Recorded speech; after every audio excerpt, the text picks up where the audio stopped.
पवारि परिपूर्णलोचनं मारुतिं नमत राक्षसान्तकम्। गोविंद मेरी यह प्रार्थना है, भूलूं न मैं नाम कभी तुम्हारा। निष्काम होके दिन रात गाऊं, गोविंद दामोदर माधवेति। देहांत काले मम सामने हो, बंसी बजाते मन को लुभाते। गाता यही मैं तननाथ त्यागूं, गोविंद दामोदर माधवेति। याज्ञवल्क्य भरद्वाज मुनि उमा समेत महेश, बंदं तुलसीदास पुनि कागभूषुंडि खगेश। सिया मांडवी उर्मिला श्रुति कीरति बरबाम, चार ललन चारो लली तुलसी करत प्रणाम। जानकी जीवनम वंदे मांडवी प्राणवल्लभम, उर्मिला रमणम वंदे कीर्तिकांतम नमाम्यहम्। बाल चरित कही विविध विधि मन महु परम उछाहु, ऋषि आगवन कहे सिपुनि श्री रघुबीर विबाहु। आशीष दिन्हा सखी हरसानी, निज समाज ले गई सयानी। तेरे चरण कमल में श्याम लिपट जाऊं रज बन के। तेरे चरण कमल में श्याम लिपट जाऊं रज बन के। नित नित तेरा दर्शन पाऊं, हरसी हरसी के हरि गुण गाऊं। नस नस बस जाऊं श्याम बरस जाऊं रस बन के। तेरे चरण कमल में श्याम लिपट जाऊं रज बन के। छिन छिन तेरा सुमिरन होवे, सब कुछ तुझ पर अर्पण होवे। सब दिन आठों याम लिपट जाऊं रज बन के। तेरे चरण कमल में श्याम लिपट जाऊं रज बन के। श्याम सुंदर से लगन है लागी, प्रीति पुरानी मन में जागी। आ गया तेरे धाम, मैं बस जाऊं कन बन के। तेरे चरण कमल में श्याम लिपट जाऊं रज बन के। बोलिए सियावर रामचंद्र की जय। परमाराध्य भगवान श्री सीतारामचंद्र जी महाराज, भगवान बोधावन शंकर जी, श्री सीताराम जी के चरण कमलों में नित्य अनुराग रखने वाले आंजनेय हनुमान जी महाराज, हर निष्पूज्यपाद गोस्वामी जी महाराज, श्री राम कथा सत्संग पटल पर जुड़े हुए समस्त समादरणीय महानुभावों तथा देवियों, आज के कार्यक्रम के संयोजक बहुत ही आदरणीय भाई राज सिंह जी और संचालक बहुत ही आदरणीय श्री JS पटेल जी, आज के द्वितीय लिंग के कथा व्यास पूज्य चरण पंडित दीवान जी महाराज और तृतीय लिंग के कथा व्यास पूज्य चरण पंडित मानस भूषण जी महाराज। आइए, हम सबका परम सौभाग्य का विषय है कि हम लोग श्री राम कथा सत्संग पटल पर नियमित रूप से भगवान की दिव्य मधुर मधुर कथाओं को सुनने का लाभ प्राप्त करते हैं। कथा भाग में जाने के पूर्व बहुत बहुत साधुवाद मैं संप्रेषित करना चाहूंगा आदरणीय श्री पटेल जी को। आपने दक्षिण भारत की यात्रा निर्विघ्न रूप से अपने दल के साथ भगवत कृपा से संपन्न की है। एतदर्थ पुनश्च पुनश्च साधुवाद आपको संप्रेषित करते हैं। इसी तरह की ऊर्जा भगवान आप में बनाए रखें। आप अपने साथ बहुत लोगों को तीर्थ यात्रा कराते रहे हैं, आपका संयोजन मैंने देखा है। आइए तो चले कथा भाग में। श्री रघुवीर विवाह प्रसंग के अंतर्गत आप भगवान भार्गव के गर्भहरण का प्रकरण सुन पा रहे हैं। आज उसका 11वां भाग है। कल परसों कथा के क्रम में हम लोगों ने दर्शन किया था, रंगभूमि में परशुराम जी महाराज का आगमन होता है और सभी राजाओं ने अपने साथ अपने पिताजी का नाम लेकर दंडवत प्रणाम किया। तत्पश्चात जनक जी महाराज ने भी परशुराम जी महाराज को प्रणाम किया और श्री सीता जी को भी परशुराम जी के चरणों में प्रणाम निवेदन कराया। अभी तक हमने यह दर्शन किया, यह देखा श्री सीता जी को छोड़कर अन्य जितने लोगों ने परशुराम जी महाराज को प्रणाम किया है, किसी को भी उन्होंने आशीर्वाद नहीं दिया है। राजाओं ने दंडवत प्रणाम किया, आशीर्वाद नहीं दिया किसी को। जनक जी ने प्रणाम किया, जनक जी महाराज को भी आशीर्वाद नहीं दिया। श्री सीता जी प्रणाम करती और जब श्री सीता जी ने प्रणाम किया तब गोस्वामी जी महाराज कह रहे हैं, आशीष दिन्हा सखी हर सानी। अपने से बड़े लोगों को प्रणाम अवश्यमेव करना ही चाहिए। माता पिता गुरुजन, तब गुरुजन में अपने से बड़े सब लोग आ जाते हैं, वृद्धजन, फिर ब्राह्मण, संत, मुनि, महात्मा, देवी देवता, इन सबको प्रणाम करना ही चाहिए, क्योंकि जब हम प्रणाम करते हैं तो शुभ आशीर्वाद प्राप्त होते हैं। और आशीर्वाद में ये आशीर्वाद जो शब्द है वो बहुत गहरा भाव रखता है, वाद है इसमें, इसे ही आशीर्वचन भी कहते हैं। जब हम किसी को प्रणाम करते हैं, अपने प्रणम्य को प्रणाम करते हैं, तो उनके श्रीमुख से हमारे प्रति मंगल कामना के भाव जो प्रस्फुटित होते हैं। आशीर्वाद का तात्पर्य यही है, मंगल कामना सूचक वाक्य या शब्द, यही है आशीर्वचन। और आशीर्वाद देने वाले के पुण्यों का क्षरण होता है यहाँ पर। लेकिन वे कितने कृपालु हैं, उनका कितना स्नेह हमारे ऊपर है कि वे अपने पुण्यों का क्षरण करते हुए हमारे लिए मंगल कामना करते हैं। ये बड़ी बात है। त्याग देखिए, पुण्यों का संचय उन्होंने किया और सहज भाव से हमने मस्तक झुकाया उनके चरणों में, और वे स्नेह के कारण अपना पुण्य हमें दे देते हैं, अपना नुकसान कर लेते हैं हमारे मंगल के लिए। तो इस तरह, और इसीलिए कहा गया, पिछली कथा में मैंने अनुरोध किया था कि जब प्रणाम है तो आशीर्वाद देना ही चाहिए। प्रणाम करने के बाद भी जो आशीर्वाद नहीं देते उन्हें पाप लगता है।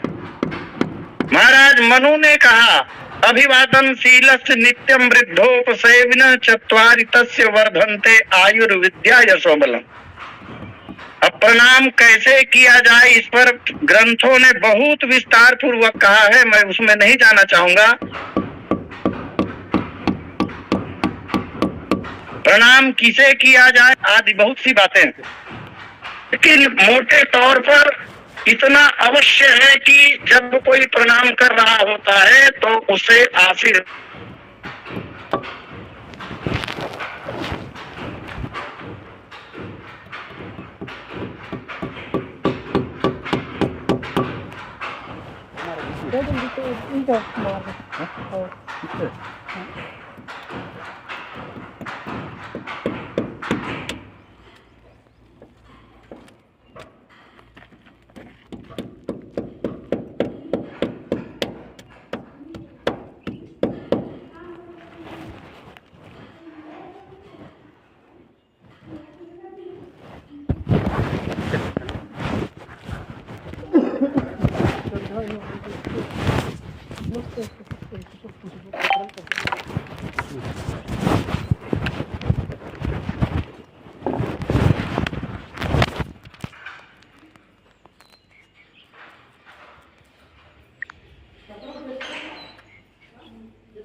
आओ जी संजू जादू ये हो काम है कितों है नहीं कैसे गोष्ठी है हो ये पल्ला गाड़ी ले आप रोजी रोटी निकला थे जी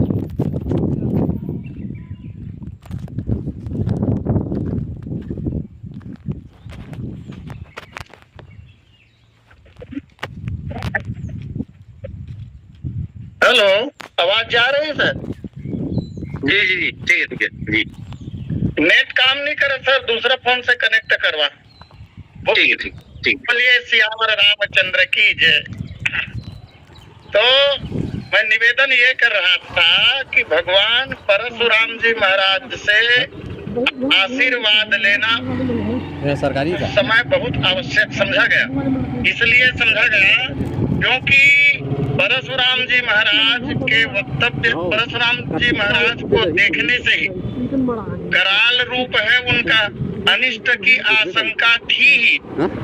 इसलिए ऐसे महापुरुष से जब आशीर्वाद ले लिया जाएगा तब अनिष्ट की संभावना कम हो जाएगी।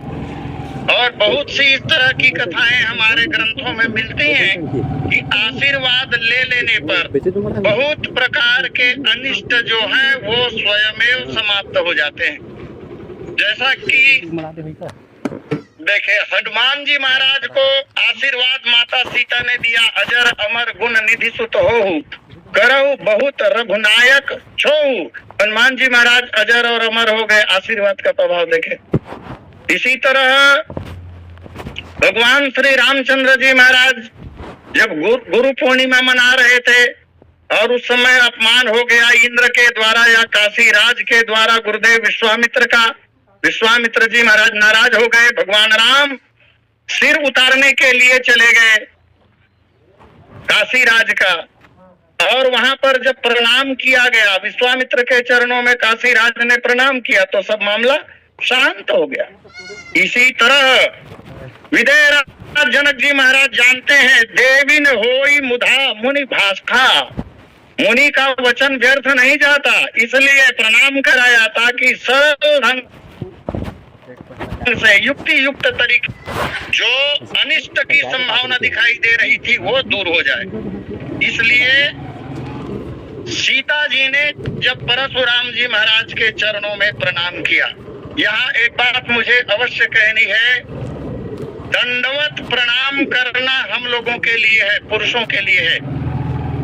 माताओं के लिए दंडवत प्रणाम करना पाया नहीं जाता, और सब विद्वान और संत लोग कहते हैं कि माताओं को दंडवत प्रणाम करना भी नहीं चाहिए। अब रही सवाल चरण छूने की, तो माताओं के लिए यह भी कहा गया है कि वे केवल और केवल अपने पति का चरण छुएंगी, अन्यों का चरण छूने की मनाही है उन लोगों के लिए। हाँ, भाव की दृष्टि से अवश्य में प्रणाम करेंगी, करना चाहिए। श्री सीता जी ने प्रणाम किया।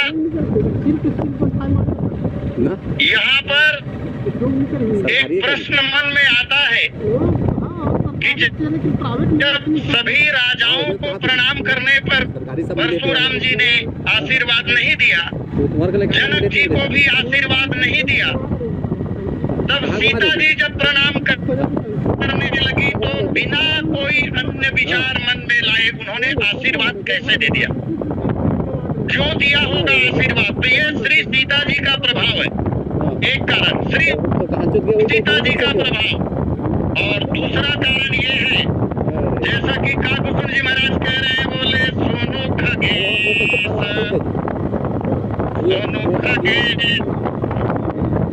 नहीं का छोरी से दूषण और प्रेरक रघुवंश विभूषण। भगवान श्री रामचंद्र जी महाराज की प्रेरणा के कारण ऐसा हुआ। सीता जी का प्रभाव भी बहुत स्थलों पर देखने को प्राप्त होता है। सीता हरण प्रकरण में रावण सीता जी का हरण करने के लिए गया था।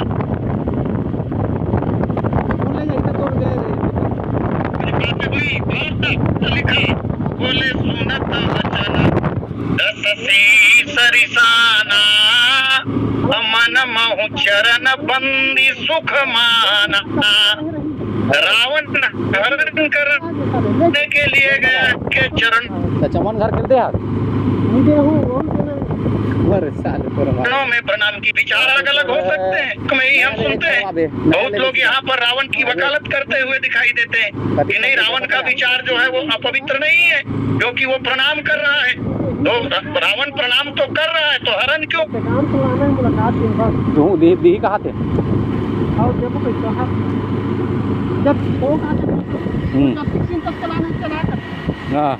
लेकिन पैसा नहीं देना। प्रणाम किया और श्री सीता जी पैसा नहीं देना करते प्रणाम हुए। भगवान परशुराम ने देखा तो उस बालिका के रूप को देखकर मुग्ध हो गए और कुछ क्षण के लिए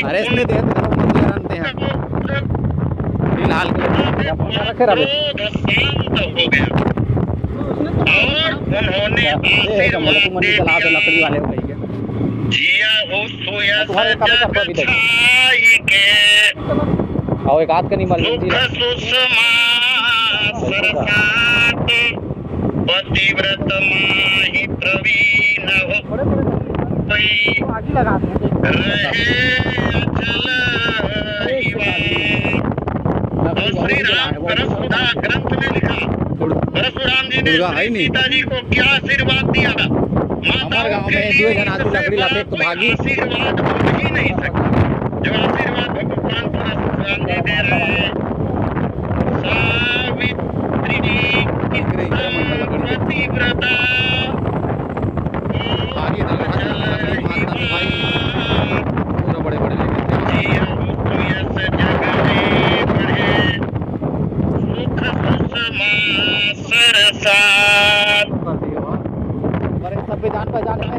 पतिव्रता वरदान दिया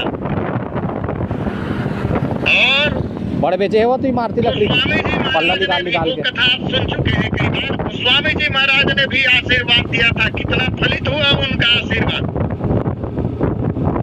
एक युवती के पति देव मर चुके थे, वो जीवित हो गए। मानस जी में भी मिस्त्री बनता मानस की महत्ता का प्रतिपादन पंडित ज्वाला प्रसाद जी महाराज ने जो किया है उनकी टीका में मानस महात्मा की कन्या को वर बना दिया आशीर्वाद देकर को जी महाराज ने। सखियों ने जब सुना, जिसे पूछा होगा सखियों से क्यों श्री सीता जी को भगवान परशुराम ने जब आशीर्वाद दिया तो तुम्हें क्या अनुभव हुआ, कैसा लगा?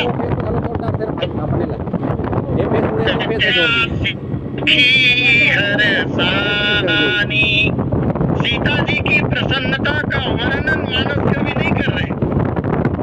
सखियों की प्रसन्नता का वर्णन अवश्य कर रहे हैं। सखियां इसलिए प्रसन्न हो गई क्योंकि जब देवी का पट्टा प्रणाम करने के लिए चली थी ना तो ऐसी आशा नहीं थी कि आशीर्वाद देंगे, क्योंकि किसी को नहीं दिया था। आशा थी नहीं आशीर्वाद की, आशीर्वाद मिल गया तो प्रसन्नता का अनुभव होना ही होना है। इसलिए हमारे शास्त्रों में एक सूत्र आता है, आशा ही परमम दुखम नैराश्यम पर। दूसरे लोग में तो उल्टी लगती है। क्या है ये? निराश रहने से निराशा में आनंद है? बोले हाँ, निराशा में आनंद है। आशा ही परमम दुखम। मान लीजिए सब पिता करते हैं, लेकिन कोई पिता बहुत उम्मीद करके बैठा हो कि मेरा पुत्र श्रवण कुमार की तरह मेरी सेवा करेगा, जलाए बरा भी किसी सेवा नहीं किया। आशा तो है उसको, लेकिन पिता की ऐसी सेवा अगर नहीं हुई तो समाज में हम लोग कई पिताओं को कहते हुए सुनते हैं, वो मोर पर मर गए होगा, ऐसा कहते हैं लोग। आशा के कारण जब आशाजनक परिणाम नहीं आया तो निराशा हो गई। और अगर कोई यह मान के चला हो कि पुत्र तो है, मैंने पिता का कर्तव्य पूरा किया है, वो सेवा करता है तो ठीक, और सेवा नहीं करता है तो ठीक, अगर यह मान्यता उसकी है और बेटा थोड़ी भी सेवा अगर कर देता है तो प्रसन्नता से पिता की छाती फूल जाती है। ये जरूरत पड़ी से मन ले जाइए लाल रंग का तो जरूरत पड़ती है।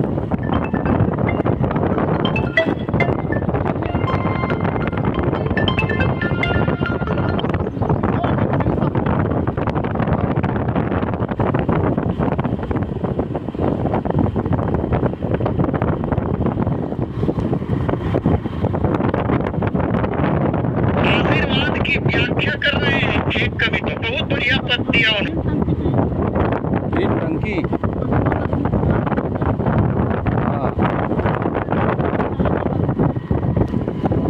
चमन मल्ला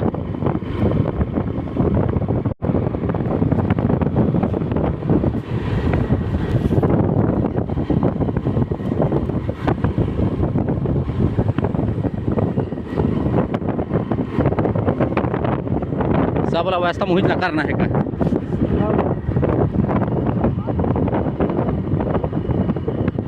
और उस सागर में जल भरा हो, कच्छप पैसे सजोलो, शेष पर भूमि जोलो, भूमि पर सिंधु जोलो, बारिशो घनो रहे, सिंधु पर वारी जोलो, समुद्र में पानी और वारी पर वायु जोलो, और पानी के ऊपर से हवा चल रहा हो, स्वर्ग पर इंद्र जोलो, नेम सो तनो रहे। आकाश में स्वर्ग और स्वर्ग में इंद्र और नियम का पालन करता हुआ देवताओं पर शासन चला रहा हो, व्योम पर सूर्य जोलो, सूर्य पर स्वर्ग जोलो, स्वर्ग पर इंद्र जोलो, हर्ष सो सनो रहे। ऐरी जनक किशोरी तोलो, हरे कृष्ण के लाल भारत तेरे सुहाग सिर में सिंदूर बनो रहे। जैसे आकाश में स्वर्ग और स्वर्ग के ऊपर देवराज इंद्र देवताओं पर शासन करता हो, एक के ऊपर दूसरा, उसके ऊपर तीसरा, तेरे सिर पर मांग और मांग पर सिंदूर सदा बनी रहे। सावित्री संपरो ही अचल यही बात, जियहु सुयस जग में बढ़े, सुख सुषमा सरसात, अचल होहि अहिवात तुम्हारा, जब लगी गंगा जमुना जलधारा। यह आशीर्वाद दिया है देवी, जब तक इस धराधाम पर गंगा यमुना की धारा प्रवाहित होती रहेगी तब तक तेरा सुहाग अचल रहेगा। कह रहे हैं भगवान परशुराम जी, हे बेटी तेरा हो सौभाग्य अमर, श्रृंगार अमर सीता बेटी, जनक दुलारी मिथिला पति के, पूर्ण कामना हो बेटी। पतिव्रता महिलाएं तेरे यश गीतों गाएंगी, जीवन में सदा सफल होगी, तेरी कथा सुनाएगी। हे सीते, तू सती शिरोमणि चक्र चूड़ामणि के रूप में जगत में जानी जाएगी। और यही बात माता अनुसुईया ने भी सीता जी से कहा है, सुनो सीता तव नाम मेरी नारी पतिव्रत करही, तो ही प्राण प्रिय राम, अजहु तुलसी का हरि प्रिय। ऐसे सुंदर आशीर्वाद को सुनकर सखियां हर्षित हुई। अब जब आशीर्वाद श्री सीता जी को मिल गई, तो श्री सीताराम जी के सुहृद जितने लोग वहां पर बैठे हुए हैं, विराजमान हैं, सबके मन में भय का वातावरण व्याप्त हो गया। हाथ में टंकी चला तो कौन साफ करने वाला? वो भय दूर हो गया। अब दूर दूर तक भय की संभावना। चलो इस आशीर्वाद से श्री सीता जी और श्री सीता जी के साथ साथ अब भगवान श्री रामचंद्र जी महाराज का भी लौकिक दृष्टि से शुभ होने वाला है, मंगल होने वाला है। श्री सीताराम जी का कल्याण निश्चित हो गया। इस तरह आशीर्वाद जब हो गया, तब निज समाज ले गई सयानी। समय और समाज को पहचाना सखियों ने, इसलिए सखियों को बार बार सयानी कहा है गोस्वामी जी महाराज ने। यहाँ भी निज समाज ले गई सयानी, जहाँ से प्रणाम करने के लिए आई थी, उसी समाज में, अर्थात लाई कहाँ से थी, कहाँ से आई थी सीता जी? तो गई लवाई जहाँ सब रानी, वहाँ पर उस समाज में ले गई। क्यों ले गई? इसलिए ले गई क्योंकि वातावरण अच्छा नहीं है इस समय राज समाज का। भगवान परशुराम का आगमन हुआ है, भय के कारण सब राजा लोग खड़े हुए हैं। राजाओं के खड़े हो जाने के कारण भीड़ भाड़ बढ़ गई है, और उस राजाओं के समाज में ज्यादा देर तक खड़े रहना ठीक नहीं। अच्छा, जिस प्रयोजन के लिए आए थे प्रणाम करके आशीर्वाद लेने के लिए, वह प्रयोजन जब सिद्ध हो गया, तो अब वहाँ रहना एक क्षण भी ठीक नहीं। इसलिए निज समाज ले गई सयानी। निज समाज में जब सखियां ले गई, अभी तक भगवान परशुराम जी ने धनुष को देखा नहीं। धनुष 2 खंडों में टूटा हुआ धरती पर पड़ा है, राम जी ने तोड़कर जो फेंक दिया है, उस पर नजर परशुराम जी की अभी पड़ी नहीं है। घर भारी सर्विस इधर बाइक विश्वामित्र जी महाराज देख ही रहे थे कि कब अवकाश मिले, ताकि राम लक्ष्मण को भी उनके चरणों में प्रणाम करा दूं। यह विश्वामित्र जी महाराज समय का इंतजार कर रहे थे, और जैसे ही राजा जनक को जाते देखा, वे रुक गए थे। तब विश्वामित्र जी महाराज ने भी वही किया। विश्वामित्र मिले पुनि जाई, पद सरोज मिले दो भाई। विश्वामित्र जी महाराज आकर मिल रहे हैं। आकर मिलना क्यों कहा?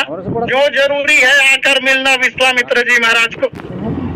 और वैसे देखा जाए रिश्तेदारी में तो चाहिए तो यह होना था कि परशुराम जी महाराज स्वयं चल कर जाते विश्वामित्र जी के पास। शिष्टाचार यही है, परशुराम जी महाराज चलकर विश्वामित्र के पास जाते और विश्वामित्र जी महाराज से मिलते। इसलिए क्योंकि परशुराम जी महाराज जो है वो विश्वामित्र जी की बहन के नाती हैं। विश्वामित्र जी महाराज की बहन के सगे नाती हैं, और इस रिश्ते के अनुसार देखा जाए तो विश्वामित्र जी के भी नाती ही हुए। अब दादाजी हैं विश्वामित्र जी और भगवान परशुराम जी महाराज उनके नाती, लेकिन दादाजी स्वयं मिलने के लिए जा रहे हैं। अवकाश मिलने पर इस कथा पर कुछ कहने का प्रयास होगा कि भगवान परशुराम जी महाराज से विश्वामित्र जी महाराज की रिश्तेदारी कैसे बनती है। तो यह तो तय हो गया श्री सीता जी को आशीर्वाद मिलने से। जैसे ही सीता जी को शुभ आशीर्वाद मिला, इससे तय हुआ कि अब राम जी के लिए कोई संकट की गुंजाइश नहीं है। फिर भी पूरा दिल्ली एरिया विश्वामित्र जी महाराज ने यह विचार किया कि राम और लक्ष्मण को भी प्रणाम करा देना चाहिए। होते हुए इसलिए स्वयं गए। अभी अभी मैं निवेदन कर रहा था कि परशुराम जी महाराज को चाहिए था कि वे जाते, लेकिन वे नहीं गए। इसलिए नहीं गए क्योंकि इस समय परशुराम जी महाराज क्रोधावेश में है, क्रोध में भरे हुए हैं। क्रोधावेश में व्यक्ति जब आता है, क्रोध की स्थिति जब आती है, तो मति में, बुद्धि में विभ्रम आ जाता है और फिर सही बातें जो है वो समझ में नहीं आती। अभिमान में भरे होने के कारण परशुराम जी महाराज ने अपने कर्तव्य का पालन नहीं किया। लेकिन चूंकि परशुराम जी महाराज बाल ब्रह्मचारी हैं, भगवान के अवतार हैं, इसलिए विश्वामित्र जी महाराज ने ऐसे महापुरुष के श्रीमुख से कुमार राम और लक्ष्मण को आशीर्वाद दिलाना उचित समझा। इसलिए विश्वामित्र मिले पुनि आई, पद सरोज मेले दो भाई, और श्री राम लक्ष्मण को परशुराम जी के चरणों में प्रणाम कराया। श्री राम और लक्ष्मण ब्रह्मण्य हैं। इनका जो वंश है अथवा इनके जो पूर्वज हैं, ये सबके सब ब्रह्मण्य रहे। ब्राह्मणों के चरणों की सेवा इनके पूर्वज सदा से करते आए हैं और भगवान ने तो स्वयं उद्घोष किया, रामचंद्र जी ने, सगुण उपासक पर हितो निरत नीति दृढ़ नेम, ते नर प्राण समान मम जिनके द्विज पद प्रेम। ब्राह्मणों के चरणों में अखंड श्रद्धा रखने वाले लोग हैं ये लोग, इसलिए प्रणाम कराना चाहिए। और विश्वामित्र जी महाराज ने स्वयं एक बार कहा, जब भगवान राम और लक्ष्मण को लेकर जा रहे थे यज्ञ रक्षा के लिए, प्रभु ब्रह्मण्य देव मैं जाना, मोहि नित पीता तजेऊ भगवान। ये ब्राह्मणों के उपासक हैं राम लक्ष्मण, मेरे हित साधन के लिए इन्होंने अपने पिता का त्याग कर दिया और सहर्ष मेरे साथ चलने को तैयार हो गए। इतना महत्व ब्राह्मणों को देते हैं। दूसरी महत्वपूर्ण बात यह है कि विश्वामित्र जी महाराज अभी दोहरी भूमिका में, एक तो गुरु की भूमिका में है और दूसरे पिता की भूमिका में है। अभी अभी पिताजी जनक जी महाराज ने अपनी पुत्री को प्रणाम करवा के आशीर्वाद दिलाया है। तदनुसार पिता की भूमिका में विश्वामित्र जी महाराज का भी कर्तव्य बनता है कि वे राम और लक्ष्मण को आशीर्वाद दिलाएं। और गुरु तो है ये, प्रत्येक गुरु, तीन ही तो लोग होते हैं जगत में। जगत में तीन ही लोग होते हैं जो हार कर प्रसन्न होते हैं। उनमें से एक है पिता, जो अपने पुत्र को अनंत ऊंचाइयों में चढ़ाकर यही पुत्र से हारना है प्रसन्न होते हैं। और गुरु अनंत ऊंचाई में अपने शिष्य को चढ़ाकर और उनसे हार कर तब प्रसन्न होते हैं। और तीसरे भगवान है जो भक्तों से हार कर प्रसन्न होते हैं। इसलिए शुभ आशीर्वाद दिलाने के लिए विश्वामित्र जी महाराज ले गए और प्रणाम कराते हैं। आइए समय पूर्णता पर अस्तु यही वाणी विराम। सादर आमंत्रण आदरणीय पटेल जी को। बोलिए सियावर रामचंद्र की जय। बोलिए सियावर रामचंद्र भगवान की जय। सत्याचार्य जी को बहुत बहुत धन्यवाद। सुंदर कथा। 16 लोग हम लोग छत्तीसगढ़ से श्री भीमाशंकर, मल्लिकार्जुन, उसके पश्चात किष्किंधा, हम्पी, हनुमान जी के जन्म स्थान के दर्शन का सौभाग्य प्राप्त हुआ। और ये सब बताने का है कि आप लोगों को भी एक बार जाना चाहिए, बहुत अच्छी जगह है। वहां से फिर रंगनाथ, त्रिचरापल्ली से रंगनाथ मंदिर 10 किलोमीटर में, वहां से मदुरई और मदुरई से श्री रामेश्वरम इतनी यात्रा की है। श्री ओम प्रकाश मौर्य जी हमारे समूह के सम्मानित सदस्य हैं। उनके सुपुत्र चिरंजीवी दीपक रहते हैं बेंगलोर में। आप विश्वास करेंगे कि कितने लोगों के लिए वे जो सॉफ्टवेयर इंजीनियर हैं और 15 किलोमीटर स्टेशन से उनका घर था, वहां से हम लोग के लिए टिफिन और मिठाई लेकर आए थे। भाई श्री अनिल साहू जी कल वापसी में एक झोला फल लेकर आए थे, केला, सेव और जल आदि। पूज्य त्रिपाठी महाराज जी भी इसी प्रकार की सेवा करते हैं। 1, 2, 3 और एक आपको बता रहा हूँ, श्री भगत राम साहू जी हैं हमारे भैया, बाल भैया के मंडली वाले। एक दिन वहाँ